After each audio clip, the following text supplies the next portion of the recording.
Y el siguiente caso que se nos presenta es el caso donde se simula o se supone que existe ya flujo de agua, y en este caso vamos a decir un flujo de agua ascendente.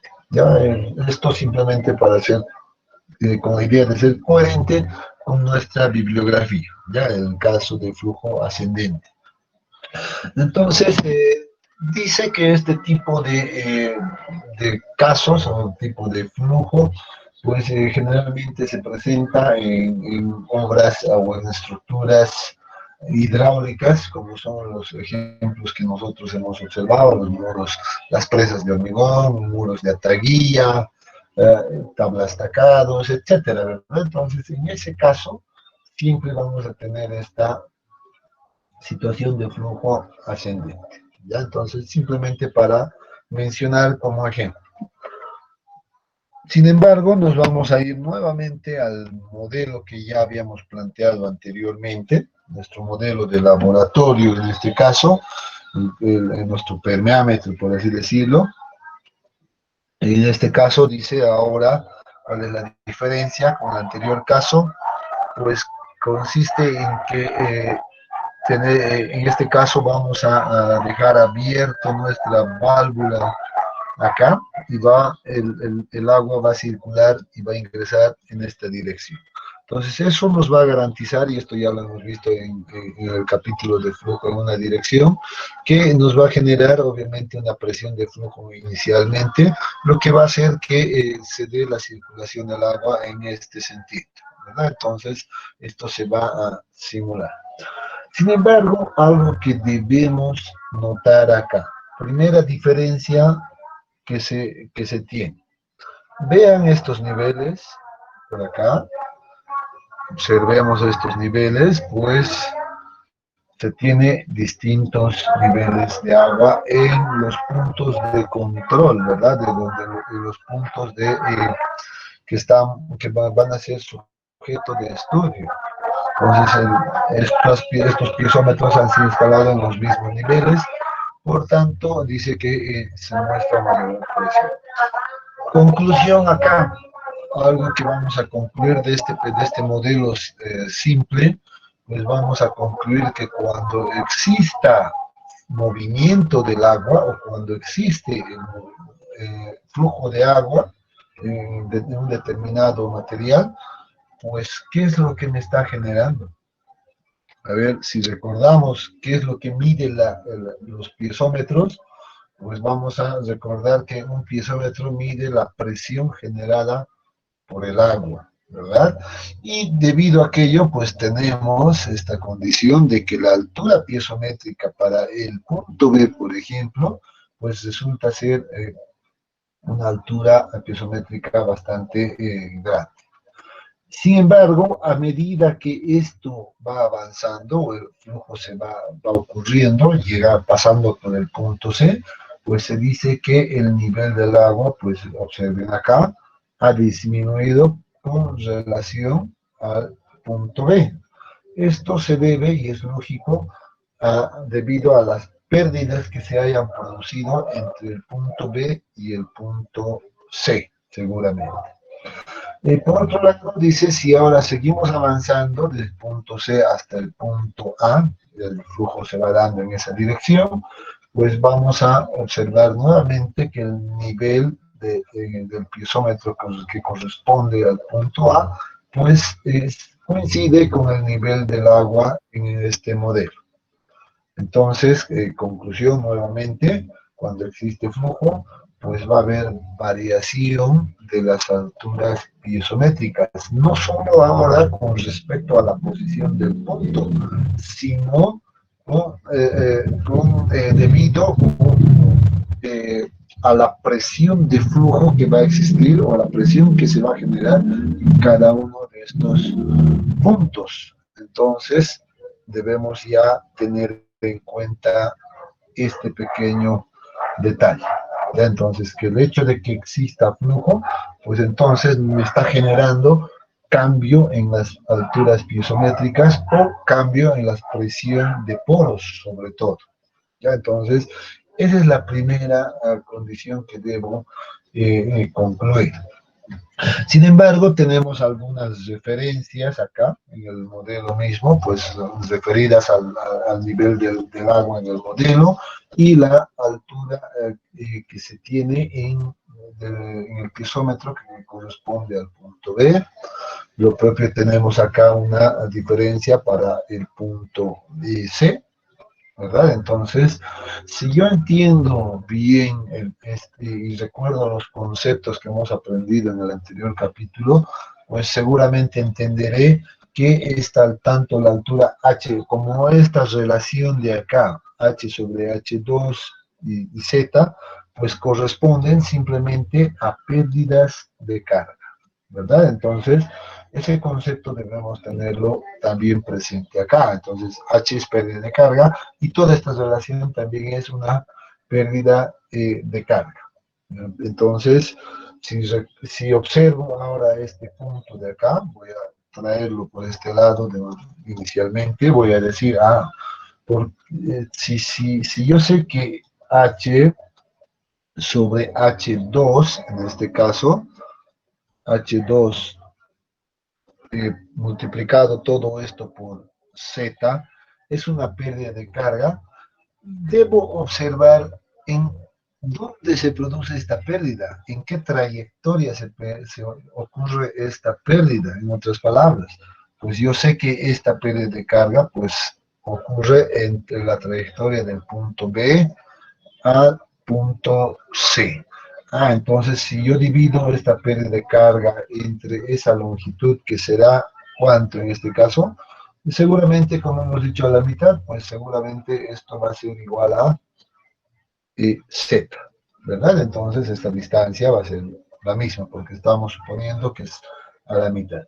Por tanto, si recuerdo nuevamente el concepto de pérdida de carga sobre una longitud donde se produce esa pérdida, pues acá tenemos el concepto de gradiente hidráulico. Y seguramente acá estas distancias z desaparecen y el gradiente hidráulico pues va a ser igual a la altura h sobre h2 nuevamente. Entonces, noten esto. Si retorno nuevamente a esta gráfica, pues observo que esta diferencia, esta pérdida de carga H, pues se ha producido a través de toda esta longitud H2, por tanto, cumple también con el concepto de gradiente hidráulico. Entonces, con esta aclaración, es más, yo podría seguramente reemplazar en vez de H sobre H2, yo podría colocar directamente el valor del gradiente hidráulico. ¿Ya? Entonces, simplemente eso para aclarar algunos cálculos que seguramente se nos van a venir más adelante. Entonces, ahí observamos que esa relación de H sobre H2 no había sido más que el gradiente hidráulico del sistema. Bien, hechas esas aclaraciones, pues nuestro modelo es similar al que hemos observado, tiene una columna de agua que corresponde a un espesor de H1, el suelo tiene un espesor de H2, etc. Y los puntos de control. Entonces, nuevamente, la tarea consiste en realizar el cálculo del esfuerzo efectivo para estas condiciones.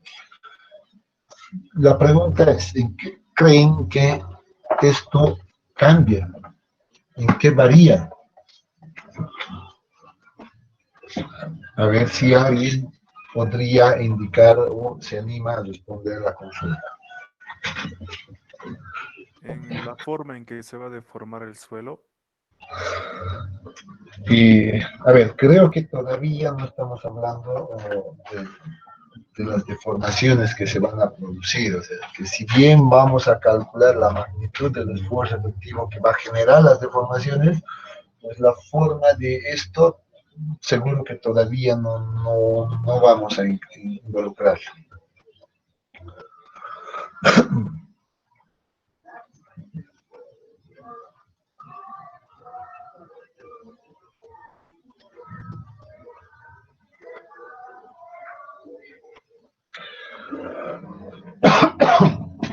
Bien, a ver, en realidad el concepto de calcular el esfuerzo efectivo, pues no va a cambiar en absoluto, para nada. Va a ser la misma metodología que vimos en el anterior caso de una condición hidrostática.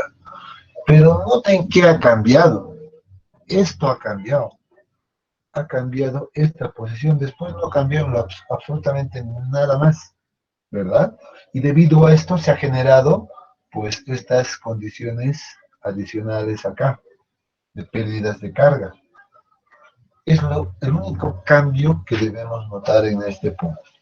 Entonces dice, para calcular el esfuerzo efectivo, pues vamos a seguir el mismo procedimiento que habíamos descrito anteriormente y vamos a determinar inicialmente nuevamente el esfuerzo total. ¿Cómo determinamos el esfuerzo total? Pues con la misma ecuación que ya hemos establecido anteriormente. Por tanto, para el cálculo del esfuerzo total, ¿qué hacemos? Simplemente nos preguntamos qué peso está soportando el punto A inicialmente. ¿Qué peso está soportando? Nuevamente el agua, ¿verdad? El peso que está impartiendo esta columna de agua acá. Por tanto, eso va a ser igual a H1 por el peso unitario del agua. Nuevamente, entonces, el cálculo es igual. Pasamos al segundo nivel, el punto C, y la pregunta es la misma. ¿Qué peso está soportando el punto C? El agua, la columna del agua, más el peso de este estrato de acá con un espesor de H.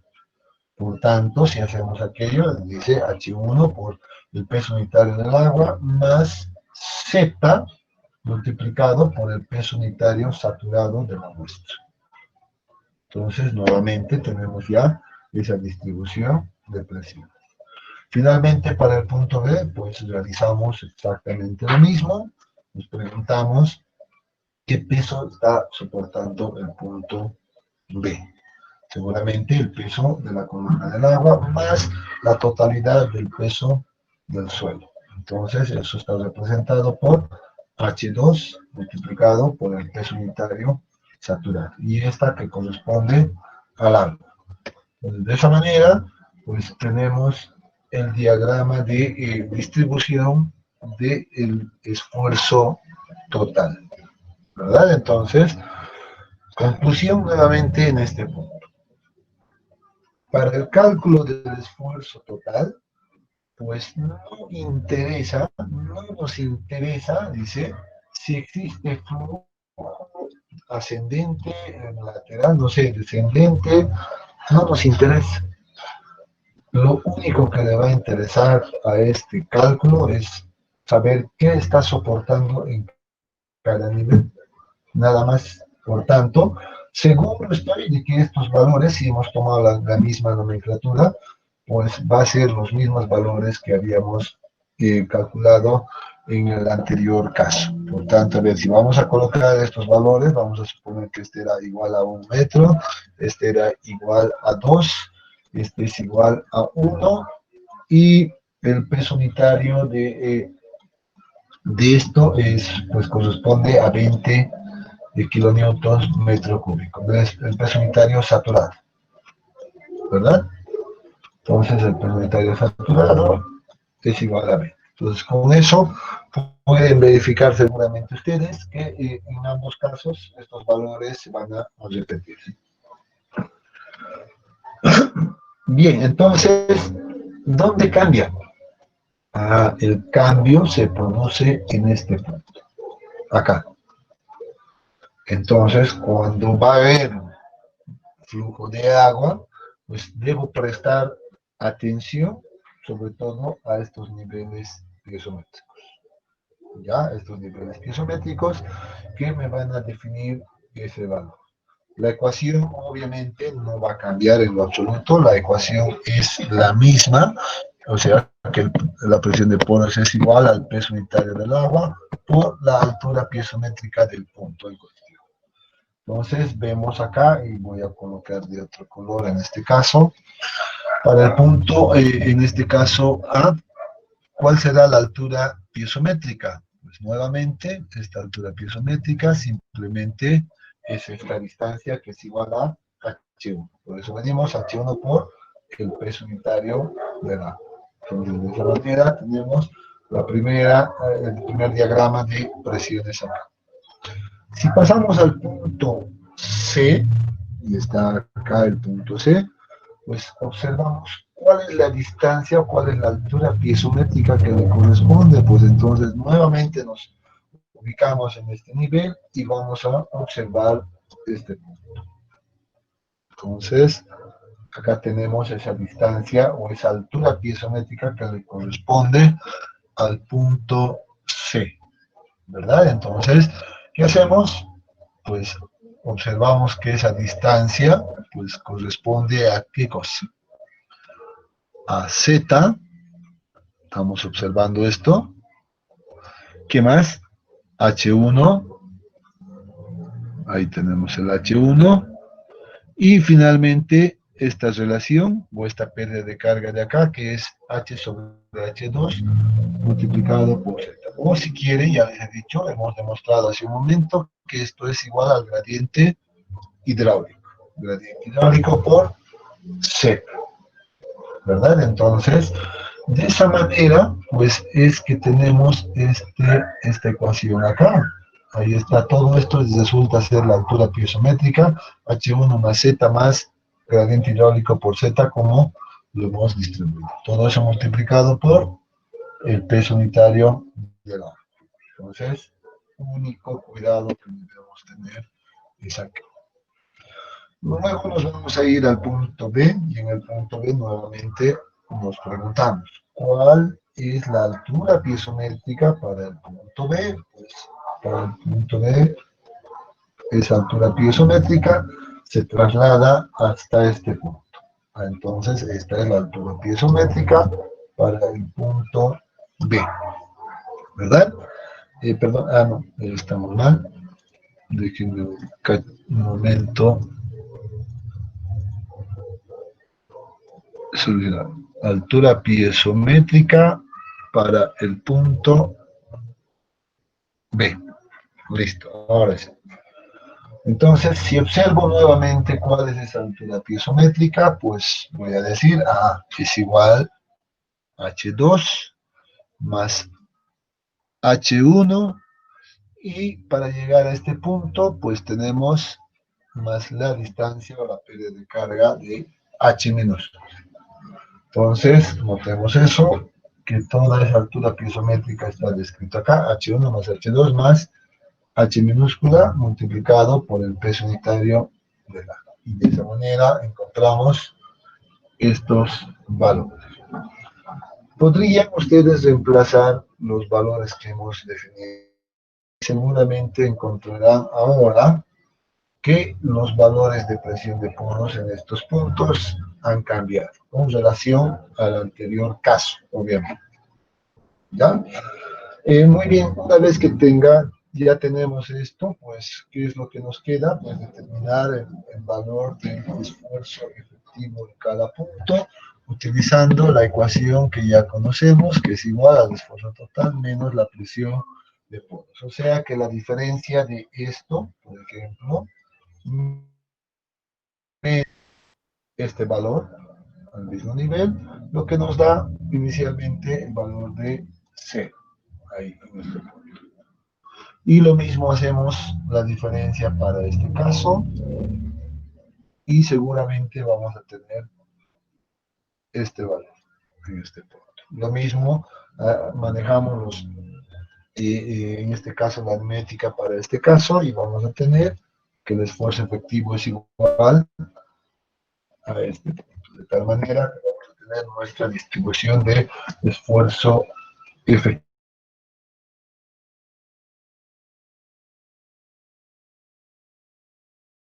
Hemos notado que en este variación es el cálculo de las alturas piezométricas para cada punto de control, ¿verdad? Entonces, el trabajo, pero es de la misma manera.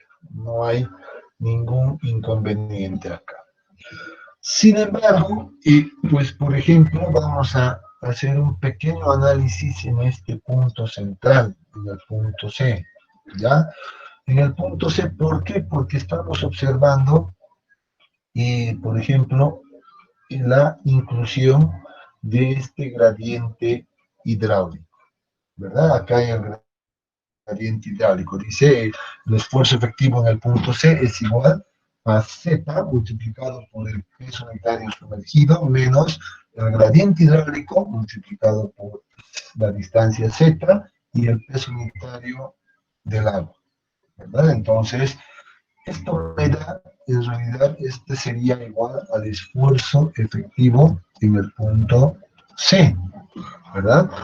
Pero, ¿qué me indica esto? Me indica que como estamos hablando de una resta en este punto, pues seguramente uno puede pensar de que en algún momento este segundo término que se encuentra acá, pues puede llegar a igualar a este término de acá. Y cuando ocurra aquello, seguramente que este valor pues se va a convertir en un valor igual a cero. Cuando estos dos términos se igualen, ¿qué pasa? Pasa que el esfuerzo efectivo se volvería en cero. Por tanto, vamos a decir, ¿qué pasa si el esfuerzo efectivo en el punto C se hace igual a cero? ¿Qué significará aquello ver a alguien que esté enchufado en esto? ¿Qué creen que ocurre? ¿O qué significa que el esfuerzo efectivo sea igual a cero? Dicho de otra manera la pregunta. Que el cambio es cero. Que, que no va a haber cambios, me dice.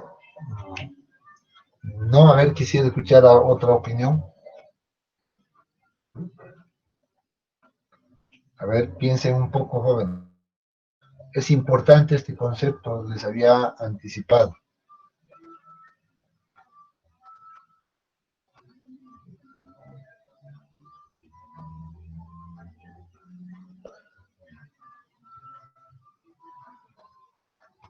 ¿Qué significa que el esfuerzo efectivo sea igual a cero?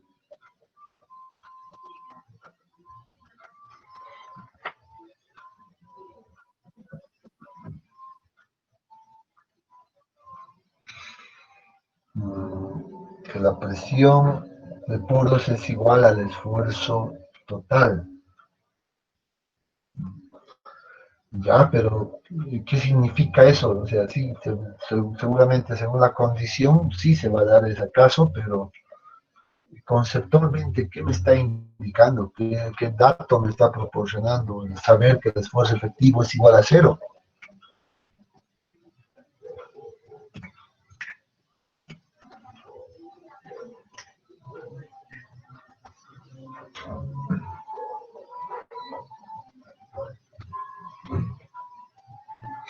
A ver, observen este punto. Acá es igual a cero. El esfuerzo efectivo en el punto A es igual a cero. ¿Verdad? Entonces, ¿qué pasa en ese caso? O sea, ¿qué información puedo sacar de eso? ¿Y qué Podría ocurrirá ser si, que, si... Sí, te escucho, te escucho. podría ser que no va a haber deformaciones. Ujú, buen punto. Generalmente ahí ya estamos más cerca. Si el esfuerzo efectivo es cero, pues lógico que no me va a generar ningún cambio, ¿verdad? No va a haber deformaciones. Sí, correctamente, correcto. Pero ¿qué más? Hay algo más que debemos agarrar en este punto y nunca más olvidarnos. Hay algo más.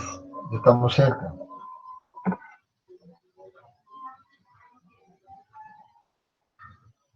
A ver, alguien más. ¿Algún aporte adicional ahí?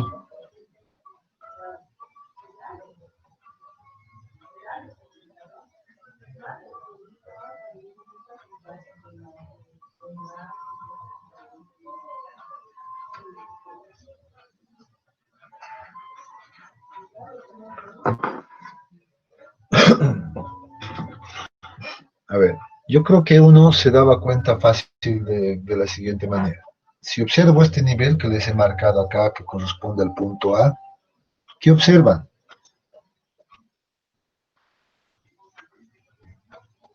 encima no hay ninguna partícula sólida que esté transmitiendo ningún esfuerzo. Por eso es que se hace cero,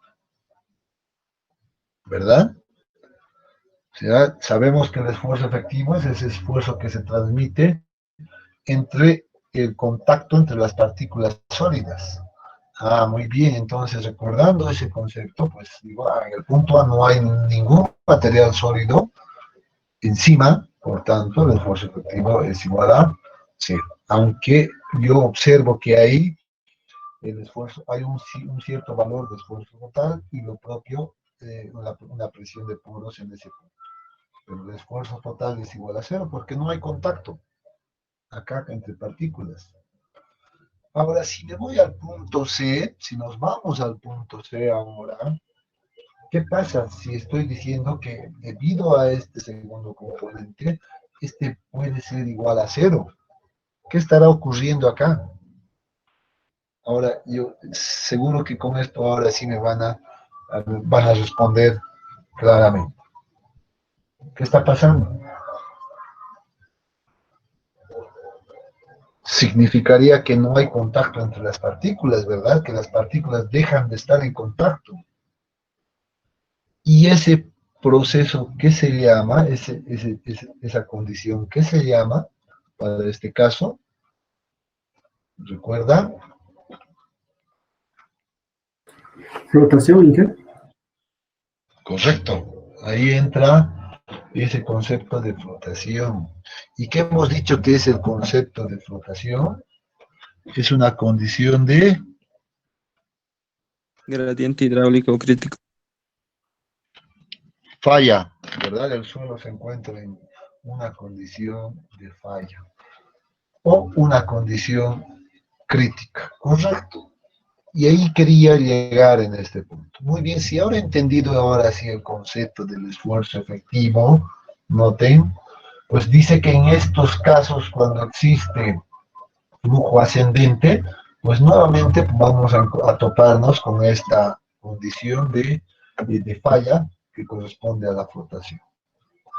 ¿Por qué? Porque seguramente en algún punto este gradiente hidráulico pues va a crecer lo suficiente, va a ser lo suficientemente grande como para hacer que este término sea igual a este término de acá, ¿verdad? Entonces, en esa condición crítica, cuando este valor sea el máximo, este gradiente hidráulico, pues el esfuerzo efectivo va a ser igual a cero. Así eso se da, pues voy a decir entonces que toda esta relación, por ejemplo, que Z por el peso unitario del agua sea igual, en este caso, al gradiente hidráulico multiplicado por Z por el peso unitario del agua. De acá es fácil darnos cuenta que esto se nos va. Y al hablar de una condición límite, de una condición crítica, pues entonces nuevamente acá llegamos a la definición del gradiente hidráulico crítico, que es igual a la relación del peso unitario sumergido sobre el peso unitario del agua.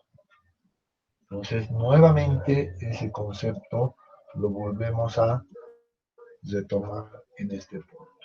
Si bien esto lo habíamos demostrado en el anterior capítulo, a partir del concepto de presión de flujo, pues noten que igual a que ahora, desde el punto de vista o del concepto de esfuerzo efectivo, pues estamos llegando también a la misma conclusión. Entonces, no se olviden a partir de ahora este concepto importante de esfuerzo efectivo. Va a haber un valor de esfuerzo efectivo siempre y cuando haya contacto entre las partículas. Cuando no existe contacto entre las partículas, pues el esfuerzo efectivo es igual a cero. O como en este caso, pues seguramente esta condición se va a dar en una condición de flujo. Otro detalle que debemos tal vez incorporar, para aquello voy a simplemente dibujar acá de manera Vamos a suponer que tenemos un estrato de suelo por acá, una superficie del terreno. Vamos a suponer también que se encuentra completamente saturado, ¿ya? Este suelo. ¿Qué ocurre cuando nosotros pues realizamos, por ejemplo, una excavación en este terreno? ¿Qué pasa si ahora yo tengo que excavar este punto?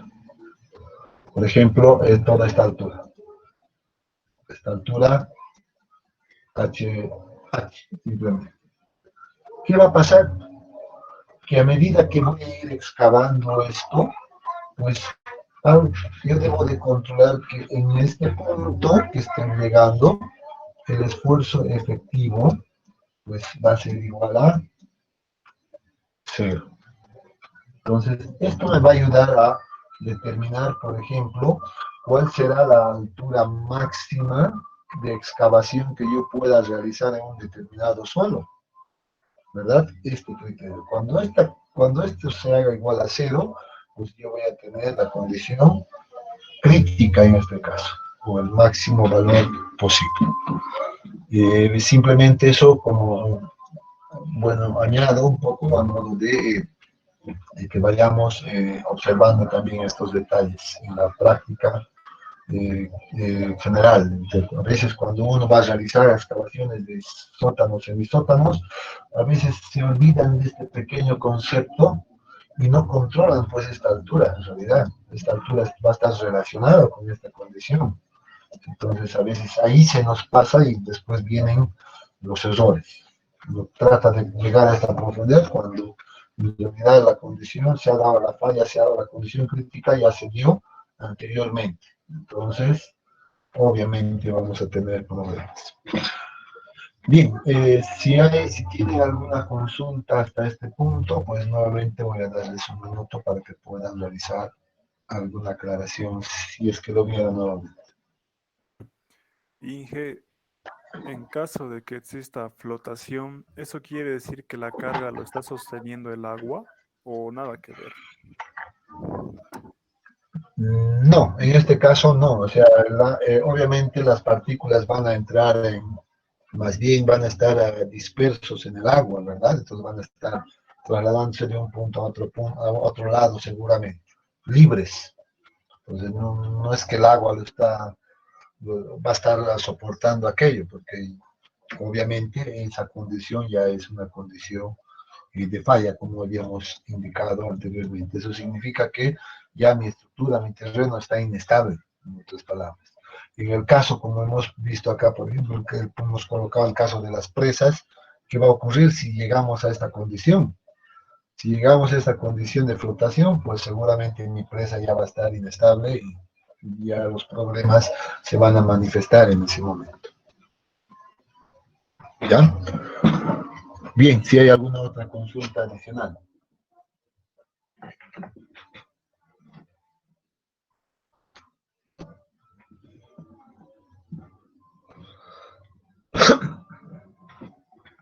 Bien, si no hay más consultas, entonces vamos a continuar y vamos a ver el siguiente caso.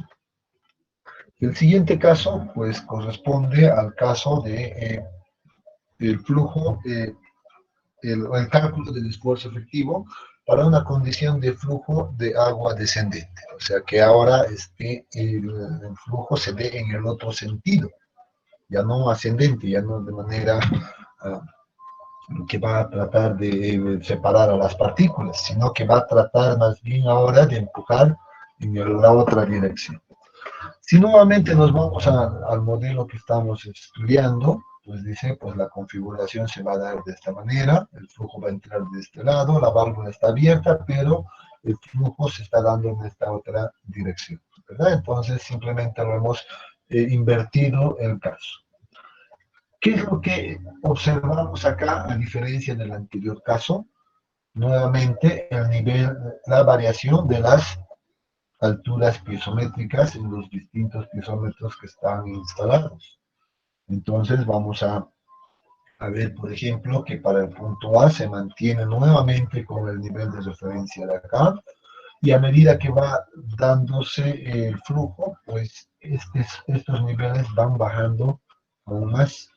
Observen acá para el punto C y para el punto B lo propio, dándose que la diferencia de los dos niveles de límites pues es H minúscula nuevamente, y la diferencia entre este nivel del punto A y el punto C pues es igual a H sobre H2 sobre Z.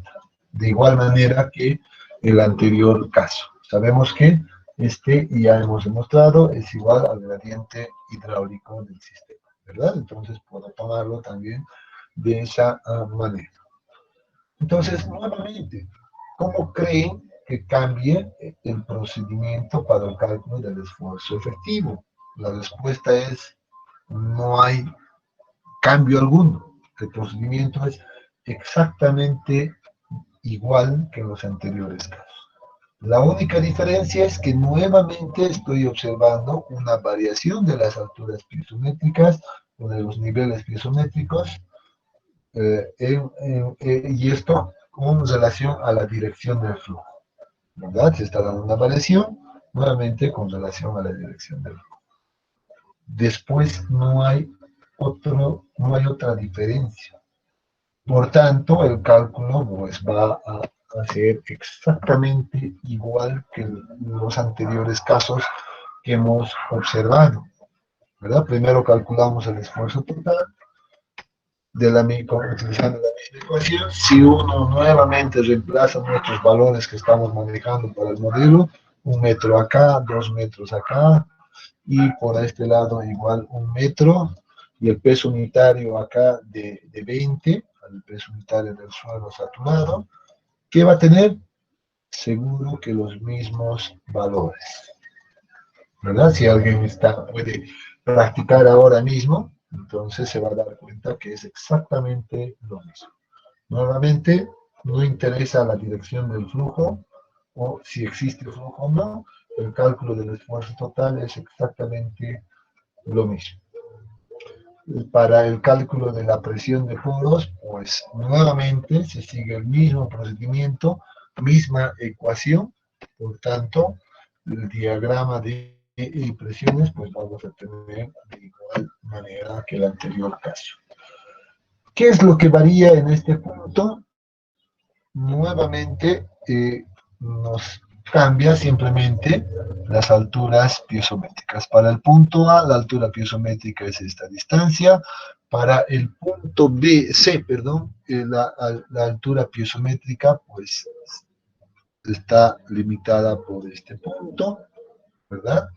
Para el punto B, la altura piezométrica pues está limitada de esta manera. Entonces, lo único que debo encontrar ahora son estas alturas piezométricas que están acá, que corresponde al punto B. Para el punto A es simple, nuevamente es igual a la altura H1. Para el punto C es toda esta distancia que seguramente puedo determinar con estas posiciones que tenemos acá, ¿verdad? Entonces, nuevamente, la altura piezométrica para este punto pues está definido por todo esto, y la altura piezométrica para el punto B pues es igual, dice, a todo esto. Entonces ahí tenemos esa diferencia, H1 más H2 menos H, que me da esta distancia, ¿verdad? Dame esta distancia H minúscula. Lo mismo seguramente hemos realizado para este caso, ¿verdad? Entonces, sería bueno que ustedes poquito practiquen con esto, con la determinación de esto. A veces suelen generar ciertas complicaciones en este punto. Ya les voy a dar unos 2 minutos para que ustedes puedan analizar el cálculo de la altura piezométrica para el punto C y para el punto B. ¿Ya? Entonces, a ver, pero realicen, trabajen en sus casos. No se queden, no solo observen, realicen ese trabajo. Y adicionalmente sería bueno que también ya hagan las operaciones para determinar el esfuerzo efectivo en los dos niveles también, en el nivel C y en el nivel B, de igual manera. ¿Ya? Entonces, tómense un par de minutos para concluir con esto.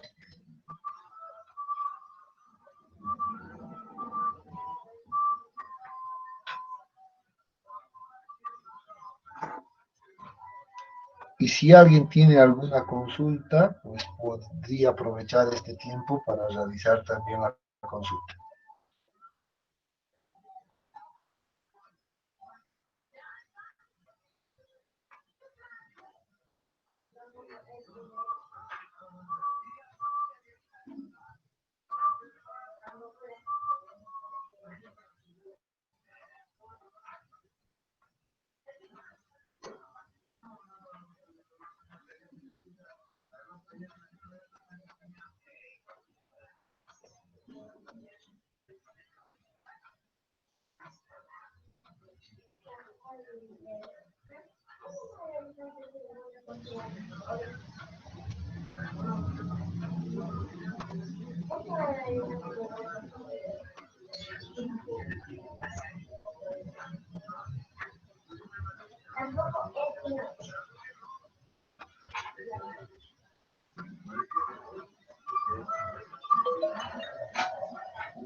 Bien, a ver, no hay ninguna duda al respecto de la pregunta que yo les lanzo entonces.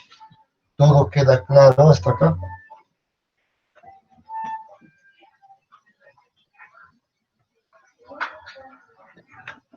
Para el punto C, en la presión de poros en su altura piezométrica no sería menos IZ. Ujú.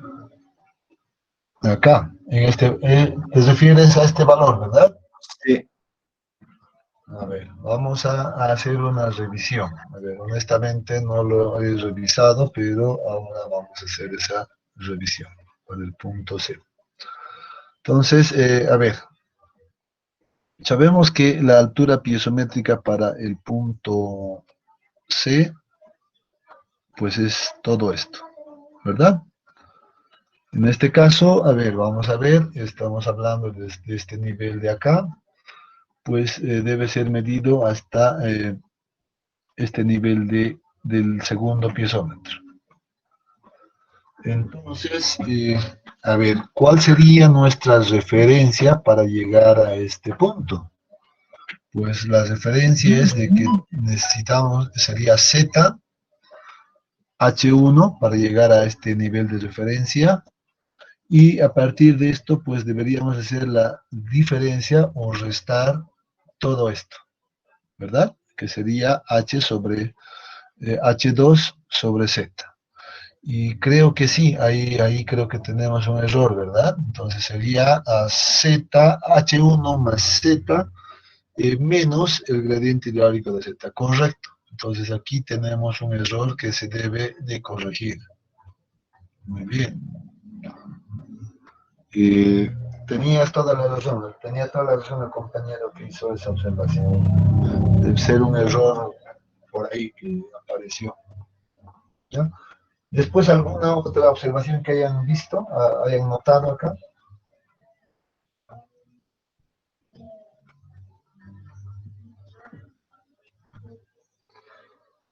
¿Este cálculo está correcto ahora? Es la pregunta. Haciendo este cambio.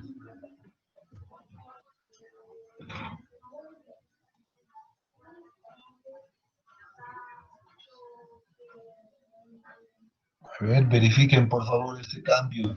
Si haciendo este cambio acá, pues se corrige.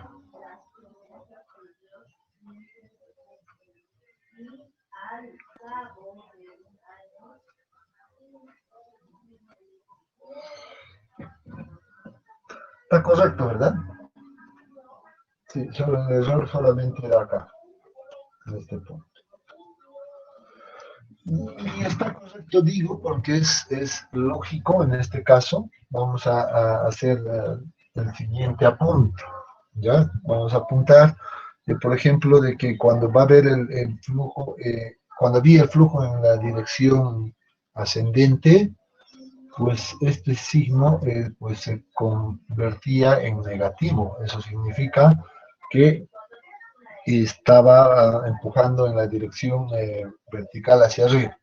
Pero ya que el flujo está en la otra dirección, pues lo único que hace es cambiar este signo de acá. Por tanto, vamos a indicar de que el esfuerzo efectivo en estas condiciones, pues más bien incrementa, ¿verdad? Se incrementa el, el esfuerzo efectivo. En el otro caso, pues el esfuerzo efectivo tendía a reducirse, ¿verdad? Y en este caso, más bien tiende a incrementarse esos valores. Entonces, es la diferencia del flujo ascendente y el flujo descendente. Muy bien, entonces, hasta acá creo que todo, bueno, estamos manejando de manera simple, como está en el texto, simplemente entendiendo esos conceptos, pues estos modelos nos han ayudado a entender la diferencia entre el flujo ascendente y descendente en términos del esfuerzo efectivo. Ahora deberíamos llevar estos conceptos pues a casos prácticos, en este caso a unos casos de, no sé, de la implementación de estructuras en el terreno, edificios o cualquier tipo de cargas en el terreno, ¿verdad? Entonces debemos llevar a ese punto. ¿Qué va a ocurrir o qué ocurrirá? Si bien los conceptos hasta ahora de laboratorio pues nos están funcionando de manera tal vez simple, pues ahora hay que ver cómo llevamos eso a un caso real, ¿verdad? Y para aquello, pues vamos a revisar inicialmente un concepto sumamente importante, ¿ya? Y ese concepto, pues la vamos a definir como cambio de esfuerzos efectivos.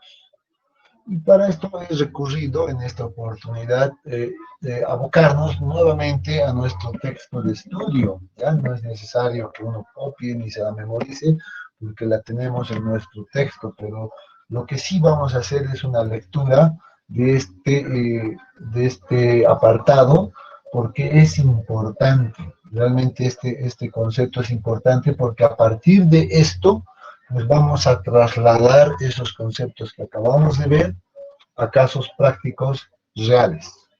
Ya, esa es la idea. Por tanto, ¿qué nos dice? Cuando un suelo saturado está sujeto o es sujeto a un incremento de esfuerzos, entonces el agua en los poros tiende a querer fluir a zonas de menor presión, lo que significa que se produce un aumento en la presión de poros del agua. La velocidad de este flujo depende de la permeabilidad del suelo.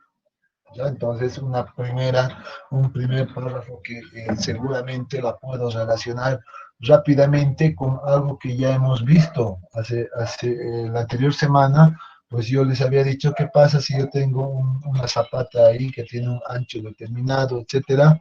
Y observamos que en este caso, pues se me va a generar, ¿qué cosa? Un bulbo de presiones, ¿recuerdan ese concepto? Y era algo así, ¿verdad? Se me generaba una zona de esa manera, ¿verdad? Una zona de influencia.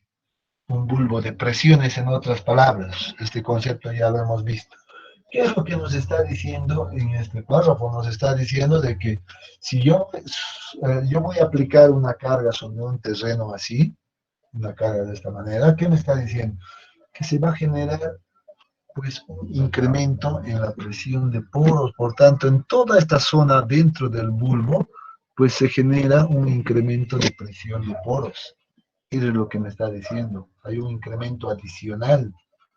Y esto hace de que el agua pues va a tender a circular, pero a otras zonas de menor presión, como lo que nos está indicando en este párrafo, ¿verdad? Se va a tender de fluir, el agua de acá va a tender a fluir hacia acá, o sea, va a intentar salir fuera de esta zona de presión, va a tratar de movilizarse. Y dice este efecto o este fenómeno va a depender mucho de en realidad, de la permeabilidad del suelo, que también es un concepto que ya conocemos, ¿verdad? El coeficiente de conductividad hidráulica va a depender mucho de aquello. Algunos materiales tendrán buena conductividad hidráulica, algunos no, ¿verdad? Entonces, pero ahí se van a generar un cambio de esfuerzos efectivos. Y ese es el cambio de esfuerzos efectivos que necesitamos conocer y calcular. ¿Qué más vamos a apuntar en este caso? ¿Qué más podemos apuntar? Por ejemplo, dice, en el caso de las arenas y las gravas, el flujo del agua es rápido, por tanto, esto rápidamente va a disiparse nuevamente, debido a que estos suelos son muy permeables, mientras que en las arcillas y los limos, los suelos finos, en otras palabras, el flujo del agua es lento, debido a que son suelos un poco permeables, ¿verdad? Entonces, esto nos abre, en realidad este párrafo de acá nos abre seguramente una posibilidad de dos tipos de análisis que debemos realizar cuando vamos a tener este caso. Ya voy a llegar a ese punto. Entonces, para llegar a ese punto, pues vamos a revisar nuevamente un párrafo que también he considerado es importante entender. ¿Ya? ¿Qué nos dice? El comportamiento ingenieril de suelos saturados, de los granos finos sobre todo, deriva de la interacción entre la estructura esquelética o si quieren sólida del suelo, compresible, o sea que deformable, o sea la parte sólida del suelo es deformable, en otras palabras, me está diciendo, y el agua en los poros relativamente incompresible. Esta es una hipótesis que en realidad se incorpora para simplificar todo cálculo en la geotecnia, ya que el agua es incompresible. Es algo que vamos a incorporar ahí como una hipótesis. Los cambios rápidos en las cargas externas no producen un cambio inmediato en el volumen del suelo, debido a la resistencia al desplazamiento del agua en los poros. ¿Ya? Por lo tanto, dice, la configuración estructural del suelo no cambia inmediatamente. Sin embargo, al transcurrir el tiempo, el agua en los poros va evacuando a zonas de menor presión, lo que provoca que ocurran cambios en la configuración de la estructura del suelo, ¿verdad? O cambios de volúmenes en el suelo. Este fenómeno se conoce como el proceso de consolidación y se lo entenderá, dice, mejor con el análisis de un modelo mecánico que simula el comportamiento del suelo sometido a un rápido cambio de esfuerzos o cambio de esfuerzos efectivos. Entonces acá lo que nos trata de decir todo este texto es de que nosotros debemos inicialmente de que debido a algún cambio de esfuerzos, algún incremento de carga o algo similar, pues vamos a empezar a experimentar deformaciones. Va a haber una reestructuración de las partículas sólidas. Se van a reacomodar las partículas de su situación inicial hasta llegar a una situación final. Entonces, eso nos lleva a la necesidad de que debemos realizar el análisis o el cálculo del esfuerzo efectivo en dos situaciones, una situación inicial y una situación final. ¿Ya? Entonces, o dicho de otra manera, necesitamos determinar el esfuerzo efectivo antes de que apliquemos alguna carga al terreno y después necesitamos calcular el esfuerzo efectivo después de aplicar la carga en ese mismo terreno. Eso es lo que estamos diciendo en términos o en palabras más obviamente ampliadas acá. Hay que entender ese detalle. Muy bien, debido a aquello, pues vamos a definir dos condiciones de análisis a lo que quería llegar.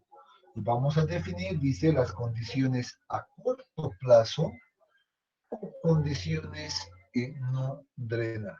¿Ya? Notemos que esta condición a corto plazo ya es una condición final. Hay que notar esto, ya es una condición final. ¿Eso qué significa? Que ya está actuando ahí una carga adicional en el terreno. ¿Ya? Es una condición final. ¿Qué dice? Estas condiciones se presentan cuando un suelo se produce, o en un suelo, perdón, se produce un incremento de esfuerzos que provoca que el agua tienda a fluir hacia afuera y este flujo de agua en los poros es obstaculizado debido a que el suelo es poco permeable, como en el caso de las arcillas y de los limos. También se presenta este caso cuando el ritmo de aplicación del incremento de esfuerzos es demasiado rápido, que no permite el flujo del agua en los poros.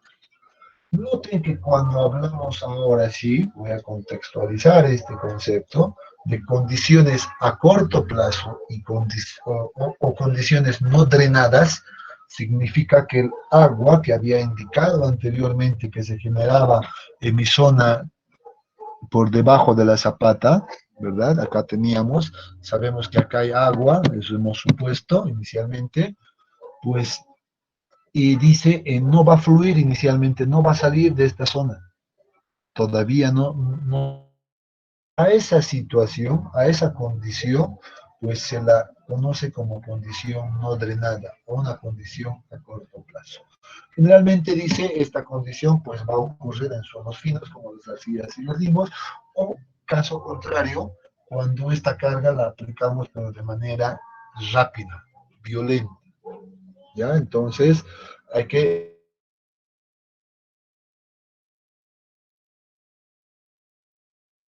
análisis adoptar, condiciones a corto plazo.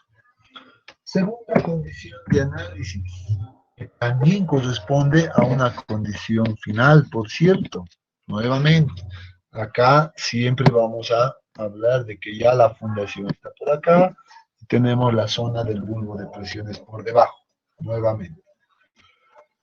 Dice esta condición, condiciones a largo plazo o condiciones drenadas. Entonces, cuando hablamos de condiciones drenadas, significa que el agua que estaba acá, pues ya salió de la zona de presiones, del bulbo de presiones, ya está fuera. Entonces el agua ya ha salido en esta dirección.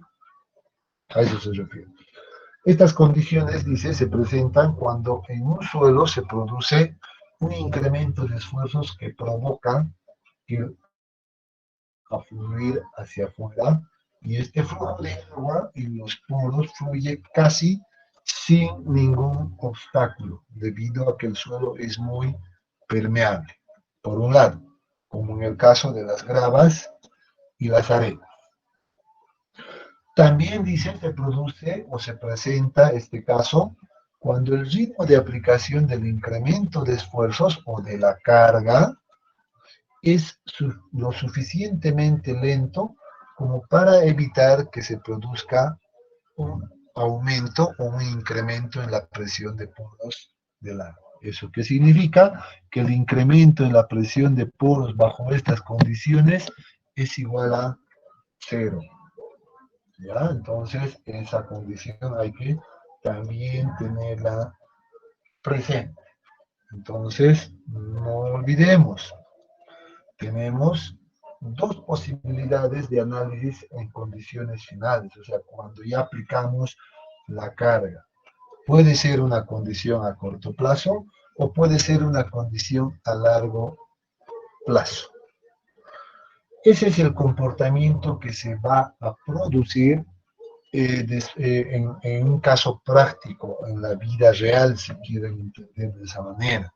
Cuando nosotros colocamos el peso de una estructura de mi edificio al terreno, pues entonces debemos pensar en que va a ocurrir estos cambios, se van a producir estas condiciones.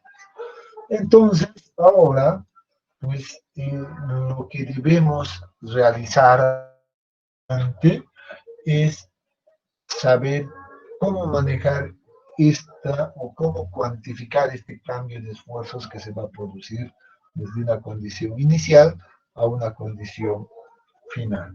Cuando digo condición inicial, supongo que el terreno estaba acá, con el nivel freático, si quieren, en ese punto, ahí, condición inicial, cuando no hay nada, ninguna estructura.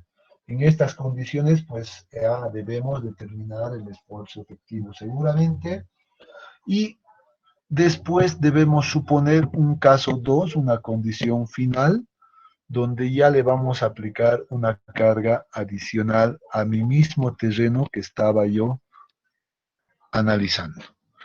Y esta condición final de acá, pues dependiendo del tipo de material por un lado o la velocidad de aplicación de la carga, pues seguramente vamos a realizar el análisis en dos condiciones, condiciones a corto plazo y condiciones a largo plazo. Corto plazo y largo plazo. Eso es lo que yo debo entender ahora. Eso va a ocurrir en mis estructuras, en mis proyectos. Estas variaciones, estos cambios, deben ser calculadas en cualquier proyecto que tengamos. ¿Ya? Sugiero que quedemos acá, hasta este punto, definiendo de manera conceptual. Seguramente ya el día de mañana vamos